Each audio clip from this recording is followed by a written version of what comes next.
Chapter 4.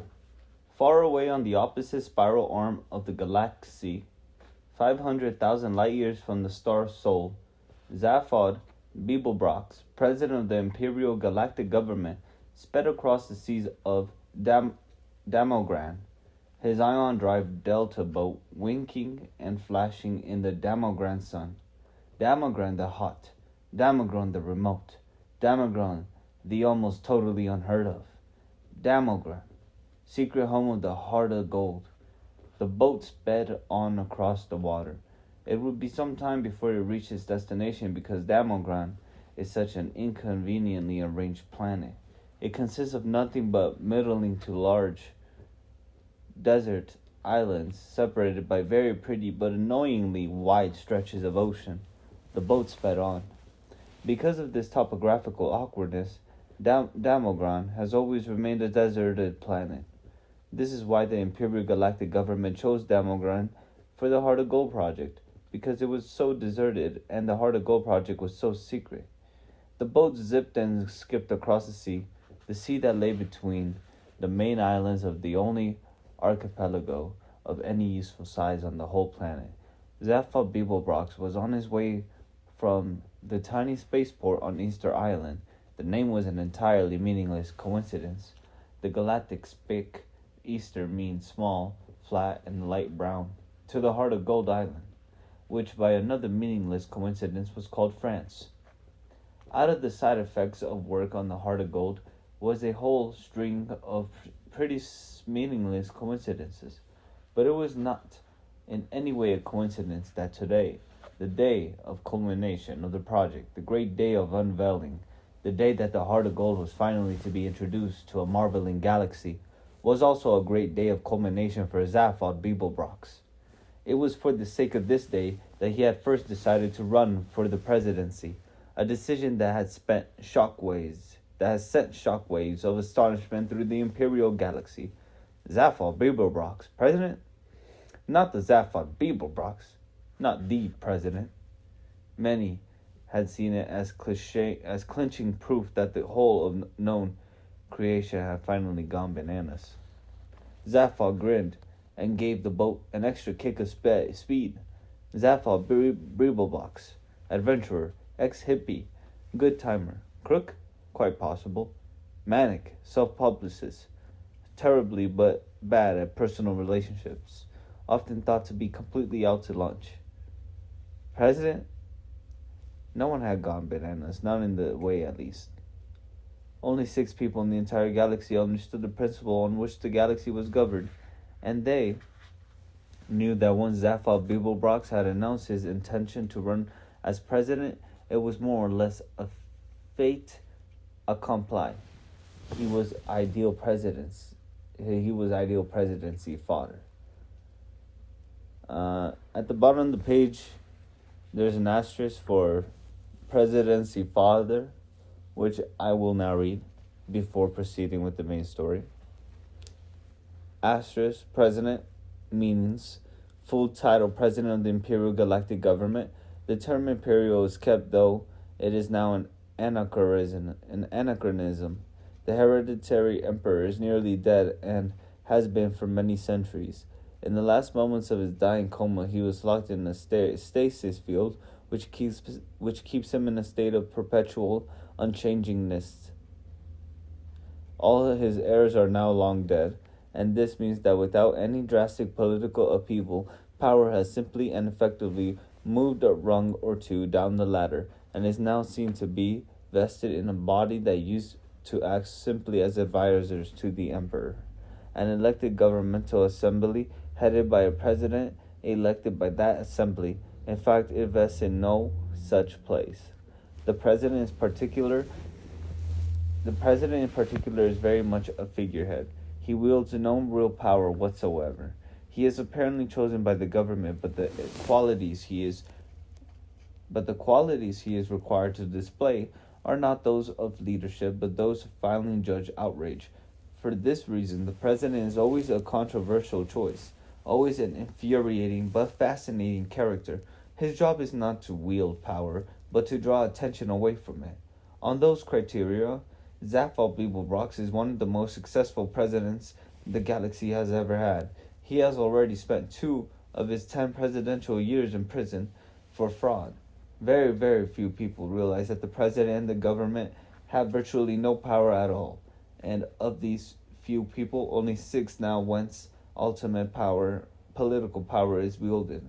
Most of the others secretly believe that the ultimate decision-making process is handled by a computer. They couldn't be more wrong. That was kind of funny. So the president has no real power in this universe. Okay. Kind of like real life, huh? When they completely failed to understand what they completely failed to understand was why Zaphod was doing it. He banged sharply, shooting a wild wall of water at the sun. Today was the day. Today was the day when they would realize that Zaphod had what. Today was the day when they would realize what Zaphod had been up to. Today was what Zaphod Beeblebrox's presidency was all about. Today was also his 200th birthday, but that was just another meaningless coincidence. As he skipped his boat across the seas of Damogran, he smiled quietly to himself about what a wonderful, exciting day it was going to be. He relaxed and spread his 2 arms lazily along the seat back. He steered with an extra arm he'd recently had fitted just beneath his right one to help improve his ski boxing. "Hey," he cooed to himself, "you're a real cool boy, you." But his nerves sang a song shriller than a dog whistle. The island of France was about 20 miles long, 5 miles across the middle, sandy and crescent-shaped. In fact, it seemed to exist not so much as an island in its own right as simply a means of defining the sweep and curve of a huge bay.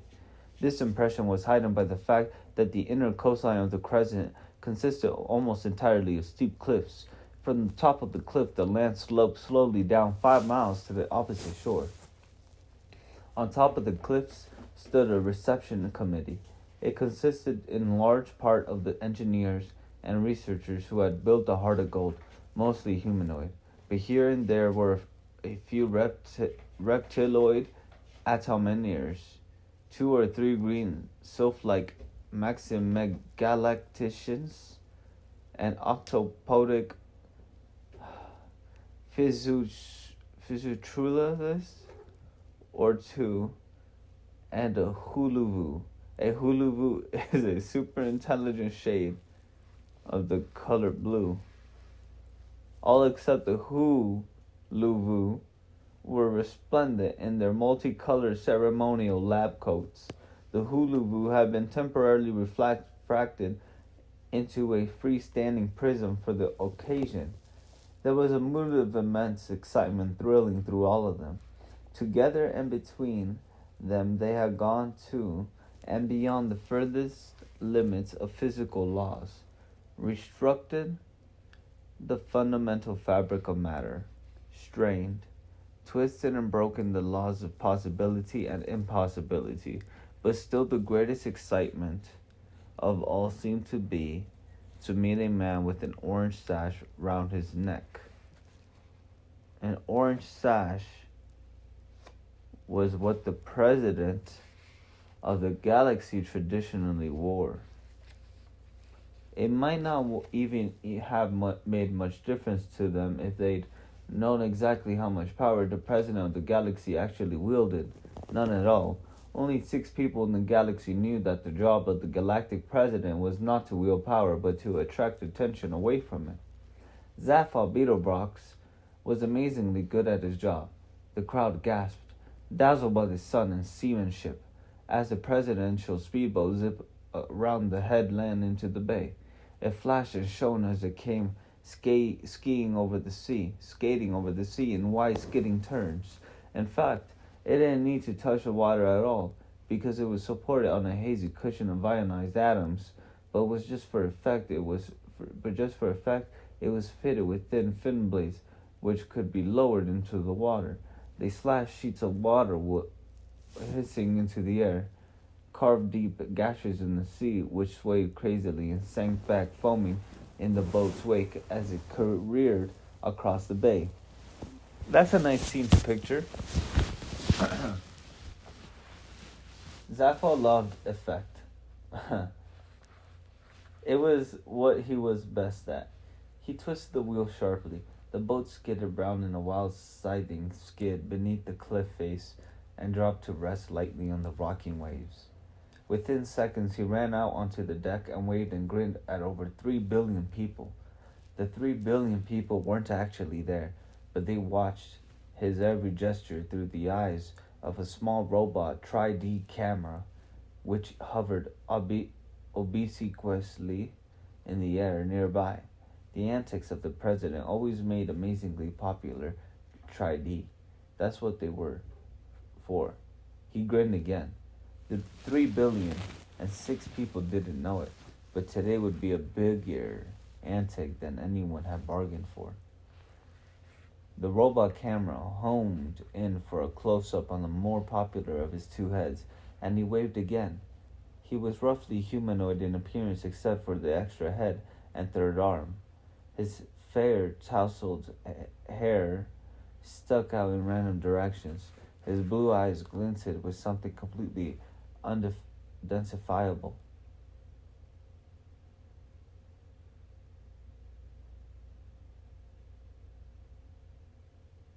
And his chins were almost always unshaven. A 20-foot-high transparent globe floated next to his boat, rolling and bobbing, glistening in the brilliant sun. Inside it floated a wide semicircular sofa upholstered in glorious red leather. The more the globe bobbed and rolled, the more the sofa stayed perfectly still, ready as an upholstered rock. Again, all done for effect as much as anything.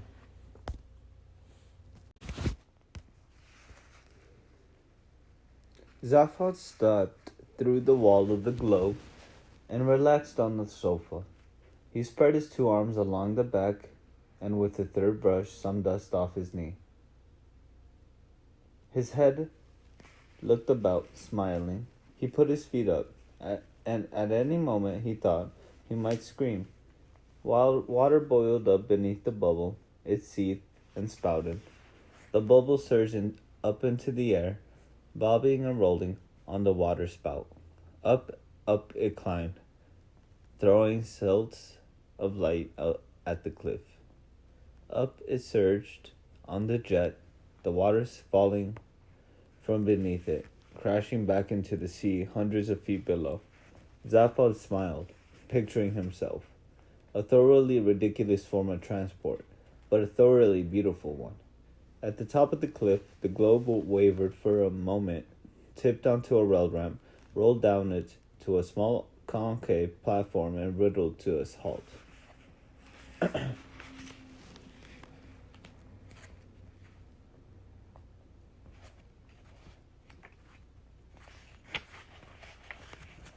To tremendous applause, Zaphod Beeblebrox stepped out of the bubble, his orange sash blazing in the light. The president of the galaxy had arrived. He waited for the applause to die down, then raised his hand in greeting. "Hi," he said. A government spider sidled up to him and attempted to press a copy of his prepared speech into his hands. Pages 3 to 7 of the original version were at the moment floating soggily on the Damogran Sea, some 5 miles out from the bay. Pages 1 and 2 had been salvaged by a Damogran fawn-crested eagle and had already become incorporated into an extraordinary new form of nest which the eagle had invented. It was constructed largely of papier-mâché, and it was virtually impossible for a newly hatched baby eagle to break out of it. The Damogran fawn-crested eagle had heard of the notion of survival of the species, but wanted to tuck with it.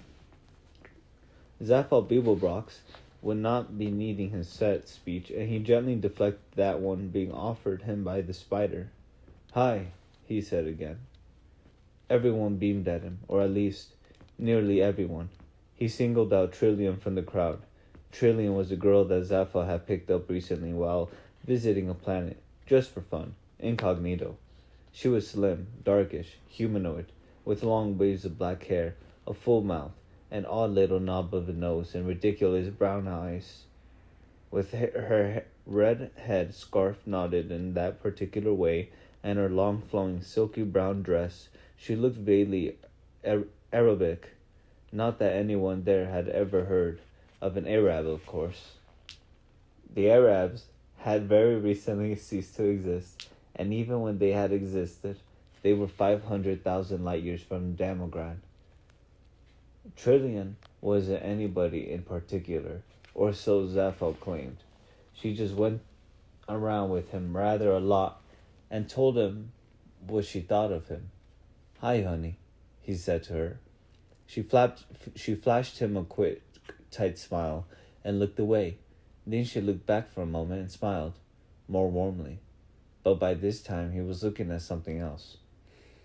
"Hi," he said, to a small knot of creatures from the press who were standing nearby, wishing that he would stop saying hi and get on with the quotes. He grinned at them particularly because he knew that in a few moments he would be giving them one hell of a quote. The next thing he said, though, was not a lot of use to them. One of the officials of the party had irritably decided that the president was clearly not in the mood to read the deliciously turned speech that had been written for him, and had flipped the switch on the remote control device in his pocket. Away in front of them, a huge white dome that bulged against the sky cracked down the middle, split, and slowly folded itself down into the ground. Everyone gasped, although they had known perfectly well it was going to do that, though, because they built it that way. Beneath it lay uncovered, a huge starship, 150 meters long, shaped like a sleek running shoe, perfectly white, and mind-bogglingly beautifully. At the heart of it, unseen, lay a small gold box which... Oh, the ship sounds dope. Which carried within it the most brain-wrenching device ever conceived. A device that made the starship unique in the history of the galaxy. A device after which the ship had been named the Heart of Gold. Wow. Well, says Zaphod Beeblebrox, to the Heart of Gold. There wasn't much else he could say. He said it again because he knew it would annoy the press. Wow. The crowd turned their faces back toward him expectantly. He winked at Trillian, who raised her eyebrows and widened her eyes at him. She knew what he was about to say, and thought about a terrible show-off. "That is really amazing," he said. "That really is truly amazing. That is so amazingly amazing, I think I'd like to steal it." Fuck! A marvelous presidential quote, absolutely true to form. The crowd laughed appreciatively. The newsmen gleefully punched buttons on their sub-ether newsmatics, and the president grinned. As he grinned, his heart screamed unbearably, and he fingered the small paralysomatic bomb that nestled quietly in his pocket. Finally, he could bear it no more. He lifted his head up to the sky, let out a wild whoop in major thirds, threw the bomb to the ground, and ran forward through the sea of suddenly frozen, beaming smiles.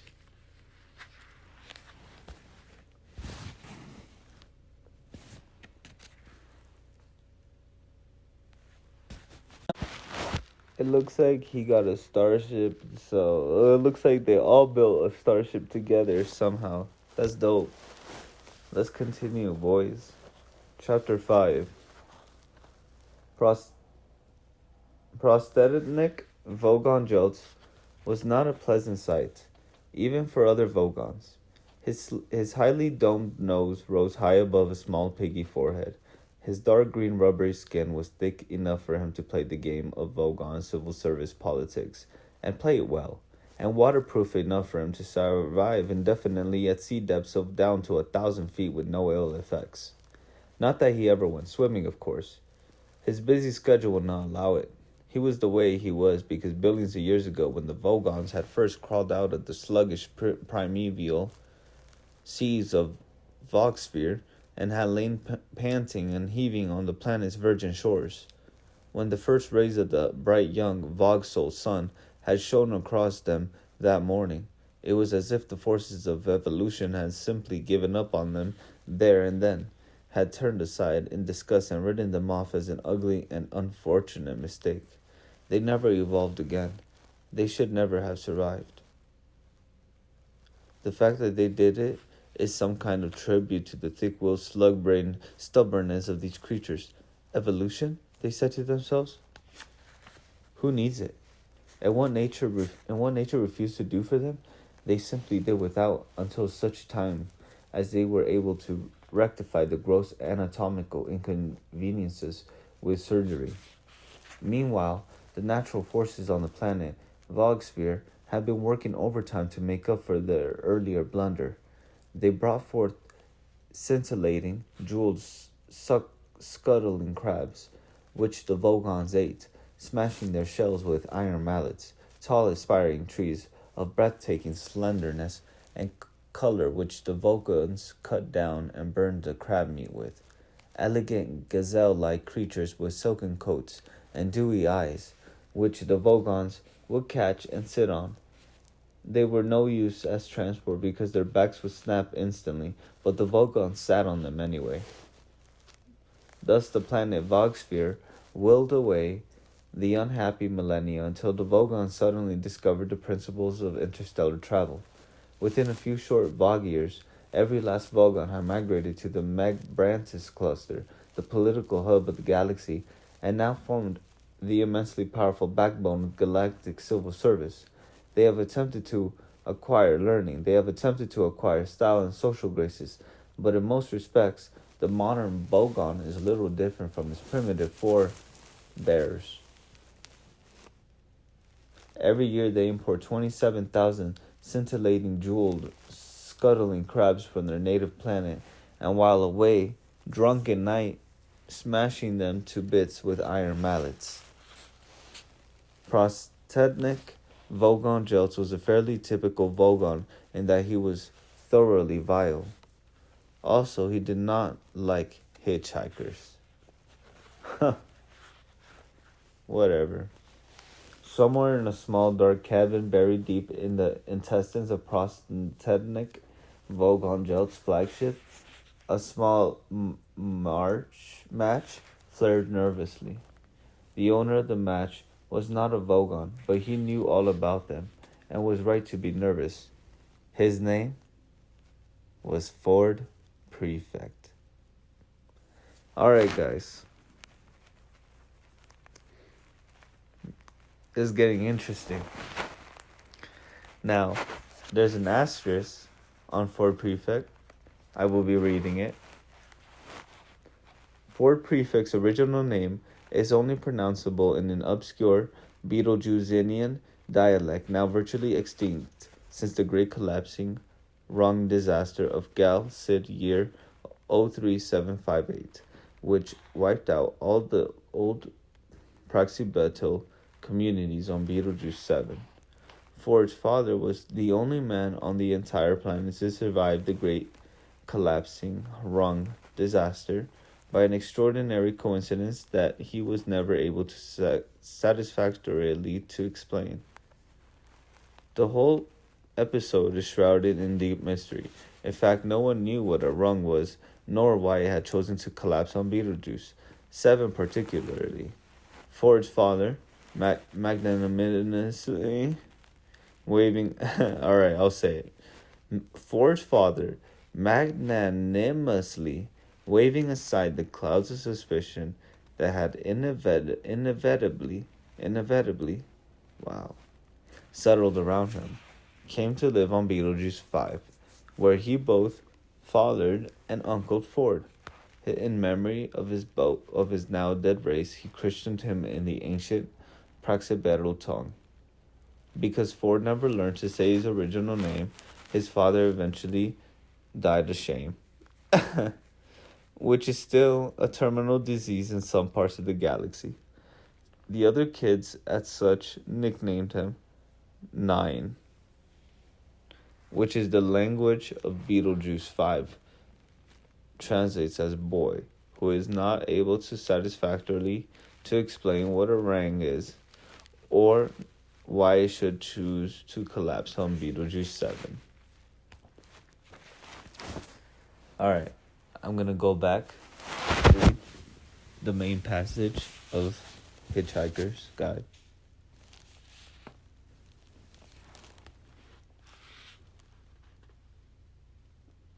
Somewhere in a small dark cabin, he looked about the cabin, but could see very little. Strange monstrous shadows loomed and leaped with a tiny, flickering flame, but all was quiet. He breathed a silent thank you to the Dentrasis. The Dentrasis are an unruly tribe of Gowermans, a wild but pleasant bunch whom the Vogons had recently taken to employing as catering staff on their long-haul fleets, on the strict understanding that they keep themselves very much to themselves. This suited the Dentrasis fine because they loved Vogon money, which is one of the hardest currencies in space, below the Vogons themselves. The only sort of Vogon a Dentrasi liked to see was an annoyed Vogon. It was because of this tiny piece of information that Ford Prefect was not now a whiff of hydrogen, ozone, and carbon monoxide. He heard a slight groan. By the light of the match, he saw a heavy shape moving slightly on the floor. Quickly, he shook the match out, reached in his pocket, found that he was looking for, and took it out. He ripped it open and shook it. He crouched on the floor. The shape moved again. Ford Prefect said, "I bought some peanuts."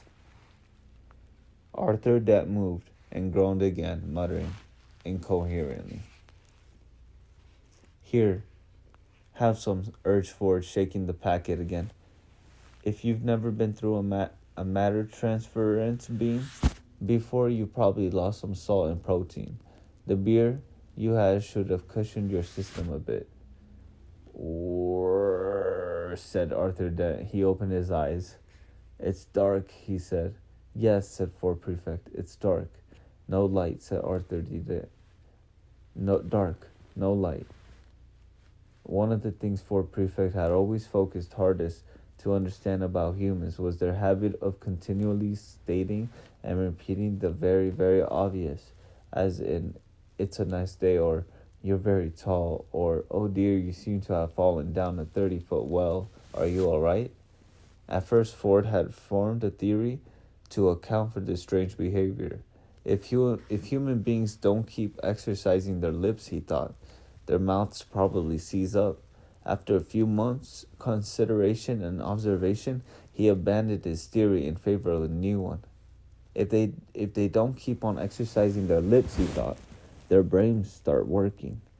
After a while, he abandoned this one as well, as being obstructively cynical, and described he quite liked human beings after all, but he always remained desperately worried about the terrible number of things they didn't know about. Yes, he agreed with Arthur. No light. He helped Arthur to some peanuts. "How do you feel?" he asked him. "Like a military academy," said Arthur. "Bits of me keep on passing out." Ford stared at him blankly in the darkness. "If I asked you where the hell we were," said Arthur weakly, "would I regret it?" Ford stood up. "We're safe," he said. "Oh, good," said Arthur. "We're in a small galley cabin," said Ford, "in one of the spaceships of the Vogon constructor fleet." "Ah," said Arthur. "This is obviously some strange usage of the word safe that I wasn't previously aware of." That was good how Douglas Adams how he in this chapter, I believe he introduced the Vogons in the other chapter, but this chapter really hones in how vile and evil this species is. And in the same chapter, we see Arthur Dent, the protagonist, I can only assume, of the story. He too already knows of the Vogon, and then he doesn't need to just ask Ford. He doesn't ask Ford, "Oh, hey Ford, what are the Vogons?" And Douglas Adams, instead of explaining what the Vogons are, which he can do, and it would be good if he did it this way, in this moment, and then Ford would explain to him what a Vogon is, and then it'll be dangerous, right? But what Douglas Adams does is he starts to chapter off in the perspective of a Vogon and describes what they do, a little bit of them, and then that's really cool. And he doesn't need to, and Arthur doesn't need to pretend he doesn't know what a Vogon is because, well, the author already explained what a Vogon was to the author. To the reader. That's brilliant. And Arthur, he seems like a more believable character, and he makes the universe feel more real, even though it's stupid, like Vogons. But that's how humans are. You know what humans do? Humans go hunting and shoot birds for fun. And that's what the Vogons do. They get these creatures, I don't even remember what they were called, and then they smash them for fun. It sounds like, because they're vile. Look, I'm not saying that shooting birds is like an evil thing. It's just something. I wasn't born. I was born in the desert. Okay, I was raised in the desert. There's no animals don't come here, so there's nothing to shoot at. So I'm not into weapons like that. But it's just cool, the way he wrote that. I thought it was brilliantly done. We'll continue.